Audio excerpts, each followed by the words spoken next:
Perang Iran versus AS Israel, Yusuf Kala soroti ancaman BBM Indonesia. Wakil Presiden ke-10 dan ke-12 RI, Yusuf Kala, JK, memperingatkan dampak ekonomi yang bisa dirasakan Indonesia akibat konflik di Timur Tengah, khususnya terhadap pasokan energi dan harga minyak. Hal itu diungkap JK saat memberi keterangan pers menanggapi peristiwa penyerangan Iran oleh Amerika Serikat, AS, dan Israel. Ia menambahkan, Indonesia selama ini masih bergantung pada impor minyak dari kawasan Timur Tengah. Jika jalur distribusi terganggu, maka dampaknya akan langsung terasa pada ketersediaan bahan bakar dalam negeri. Ia juga mengingatkan soal keterbatasan cadangan BBM nasional.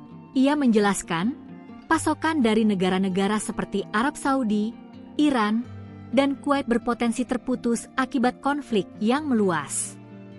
JK menegaskan, dampak konflik memang belum langsung terasa saat ini, namun bisa mulai dirasakan dalam waktu dekat.